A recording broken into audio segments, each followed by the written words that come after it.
Alright ya, berjumpa kembali lagi bersama saya Suarsa di Arsip Crypto Channel. Di kesempatan kali ini kita akan mengulas ataupun mengupdate mengenai pergerakan harga Bitcoin dan ada beberapa hal menarik yang perlu kita bahas di sini dan saya percayai hal-hal tersebut bisa saja membawa dampak yang sangat positif terhadap harga daripada Bitcoin ke depannya ya.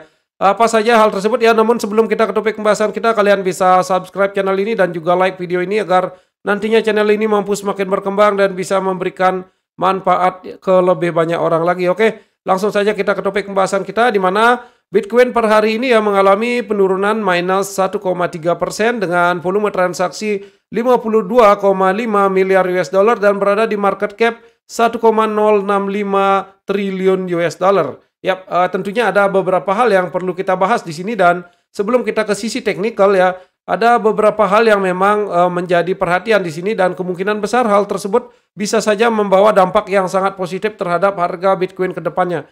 Yang pertama memang kita ada berita dari Cointelegraph ya di mana breaking ya Meta expand crypto advertisement availability on Facebook ya. Jadi ada pelonggaran syarat-syarat terhadap advertisement yang dilakukan oleh kripto ya. Jadi di sini di platform Facebook ataupun perusahaan Meta ini jadinya ini merupakan hal yang sangat positif ya. Ketika memang hal ini terjadi, ini memungkinkan bahwa semakin banyak advertisement ataupun iklan-iklan yang berbau cryptocurrency yang akan muncul di Facebook, mengingat pengguna daripada Facebook merupakan memiliki pengguna yang sangat luar biasa banyak dan itu akan sangat berpengaruh terhadap ekspansi ataupun nanti terhadap perkembangan daripada investor-investor kripto ke depannya yang kemungkinan akan bertambah pesat. Yaitu yang saya yakini dan seiring memang terjadinya hype yang terhadap metaverse ini ya. Ini merupakan hal yang sangat positif tentunya dan akan semakin banyak orang yang akan mengenal cryptocurrency ya di sini dengan dampak daripada pelonggaran yang dilakukan oleh Facebook dari sisi advertisement terhadap kripto ini ya. Ini merupakan hal yang sangat positif tentunya. Dan kemudian kalau kita lihat ya, ada berita dari Coindesk ya, coindesk.com ya di sini Morgan Stanley sees crypto banking regulation arriving faster than expected ya. Jadi seperti apa yang telah saya bahas di video sebelumnya ya juga yang ada di mana bahwa The Fed ya bersama dengan OCC atau Office of the Controller of the Currency dan juga FDIC yang merupakan bisa dikatakan sebagai lembaga penjamin simpanan yang ada di Amerika yang mereka bertiga ketiga lembaga tersebut sedang menggodok satu perundang-undangan bagi banking ataupun perbankan yang ada di Amerika yang tentunya akan mengatur legalitas cryptocurrency ataupun Bitcoin nantinya yang bisa diadopsi oleh banking-banking yang ada di Amerika. Lalu hal-hal yang dibahas di sana ataupun yang akan diregulasi adalah yang pertama, di mana banking bisa menjadi custodian ya. Jadi kalian bisa menabungkan ataupun menyimpan kripto aset kalian di bank mereka ya. Jadi itu yang akan terjadi ketika regulasi tersebut disahkan. Dan kemudian yang kedua adalah di mana kripto aset yang bisa dijadikan sebagai kolateral atau nantinya bisa dipakai sebagai jaminan dari sebuah pinjaman ke bank-bank yang ada di Amerika. Itu juga tentunya akan berdampak sangat positif ya apabila memang hal tersebut ataupun seperti apa yang dilihat oleh Morgan Stanley ya bahwa mungkin saja dalam waktu dekat perundang-undangan tersebut bisa disahkan. Kemudian yang ketiga yang diatur kemudian adalah nantinya bank-bank yang ada di Amerika bisa menaruh menjadikan kripto aset sebagai underlying aset yang kemudian bisa ditaruh di balance sheet ataupun laporan keuangan mereka yang tentunya itu merupakan hal yang sangat positif tentunya dari sisi penggunaan ataupun adopsi terhadap cryptocurrency ya. Ini merupakan hal yang sangat positif. Ya saya yakini apabila memang perundang-undangan ini disetujui dalam waktu dekat ini sesuai apa yang dianalisa oleh Morgan Stanley, maka akan ada pergerakan yang sangat masif terhadap Bitcoin karena ini merupakan pengadopsian secara langsung ya ditujukan terhadap cryptocurrency ya di mana bisa ditabungkan ataupun disimpan di sebuah bank dan kemudian bisa dipakai sebagai sebuah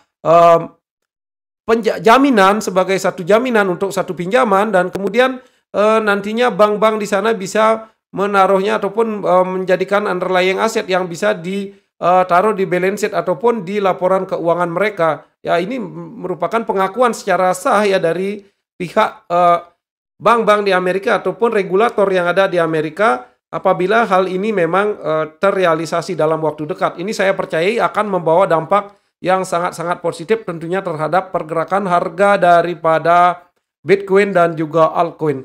Oke, dan kemudian ada berita lagi ya di sini ya, Bank of America ya. Di sini dari bitcoin.com ya, ada Bank of America sees massive opportunity in metaverse for entire crypto ecosystem. Jadi Bank of America melihat bahwa ada peluang yang sangat besar di metaverse ya untuk crypto ecosystem. Jadi seperti apa yang sudah saya bahas sebelumnya, bahwa memang ada keterkaitan yang sangat kuat antara sistem blockchain ya, blockchain sistem terhadap metaverse ini. Maka seiring waktu memang di mana metaverse ini merupakan salah satu teknologi masa depan, dan kemudian akan sangat-sangat berdampak positif juga terhadap cryptocurrency ini ya. Jadi ini merupakan berita yang sangat positif juga tentunya terhadap Bitcoin ataupun altcoin ya, terhadap crypto ekosistem.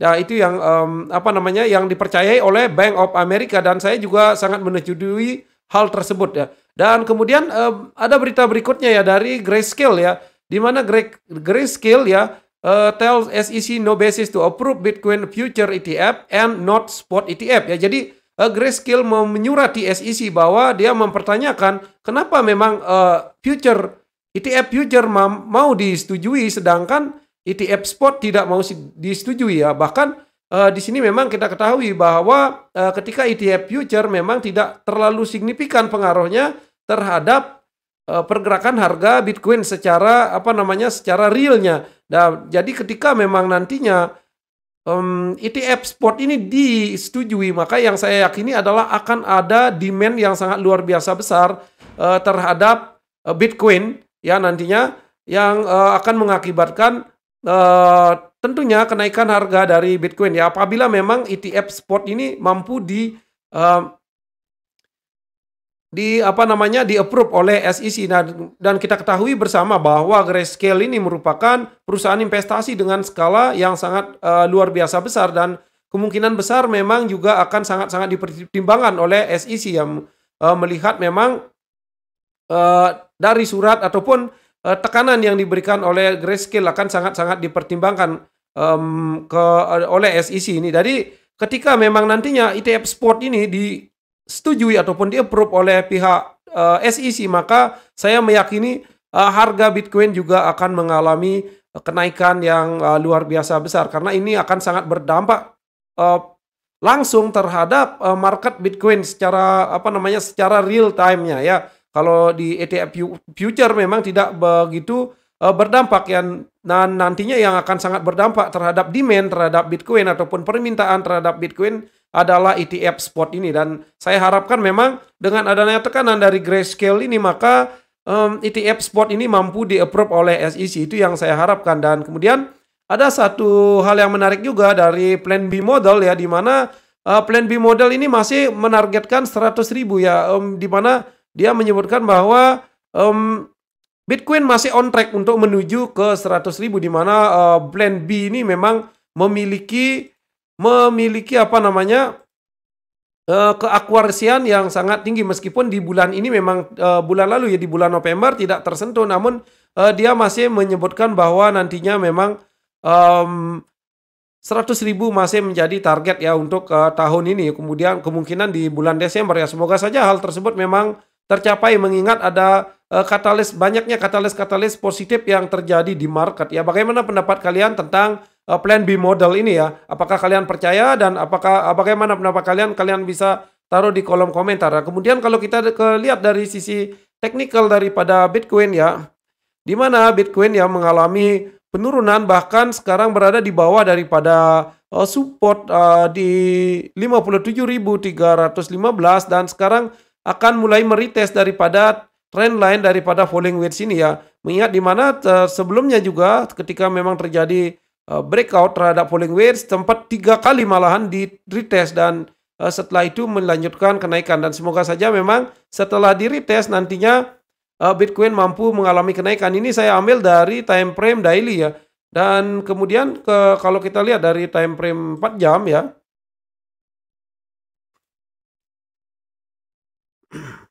Ya, di sini terjadi penurunan ya, bahkan sudah berada di bawah daripada MA50 dari Bitcoin di time frame 4 jam ya. Dan kemudian support berikutnya adalah di area sini ya, di area trendline ya, kemungkinan bisa juga tersentuh di area 55.354, dan juga support berikutnya selanjutnya adalah berada di area 53.000 ya, 53.320 ya. Di sini menjadi target area pembelian nih, mungkin ya bisa menjadi yang bisa dilakukan ya, karena mengingat banyaknya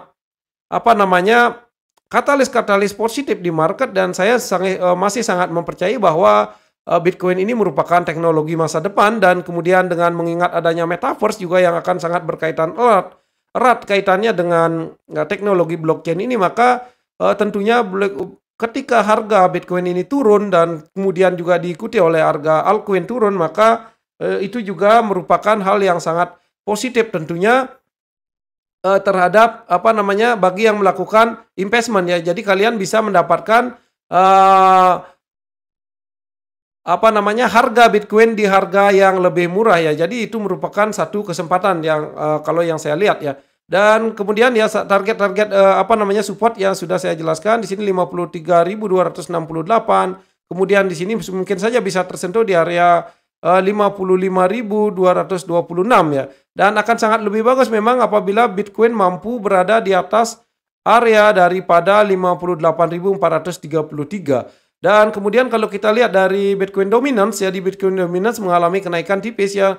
Maka ini juga akan memberikan tekanan terhadap altcoin tentunya, dan semoga saja memang Bitcoin Dominance kembali mengalami penurunan ya, yang saya harapkan agar memberikan ruang ataupun kesempatan untuk altcoin untuk mengalami kenaikan lagi ya. Kemudian itu saja update yang saya berikan untuk kesempatan kali ini, untuk video kali ini. Bagaimana pendapat kalian? Semoga saja video ini mampu memberikan manfaat buat kalian semua, dan kalau kalian punya pendapat yang berbeda ataupun bagaimana pendapat kalian, kalian bisa tulis di kolom komentar tentunya, dan kita bisa diskusikan secara bersama. Dan tetap ya, Dior ya, ataupun disclaimer on. Di sini saya bertujuan untuk edukasi dan juga sharing. Jadi segala bentuk kerugian ataupun keuntungan yang diakibatkan dari investasi yang Anda lakukan merupakan tanggung jawab kalian masing-masing. Jadi selalulah lakukan yang namanya Dior, do your own research ya. Kalian selalu harus lakukan research kalian secara mandiri sebelum kalian melakukan investasi ya. Oke.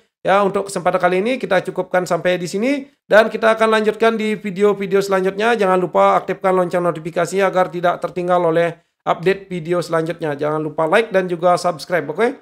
Dan semoga saja kalian semua dalam keadaan sehat dan berbahagia. Sampai ketemu di video selanjutnya. Oke, see you on the next video and bye-bye.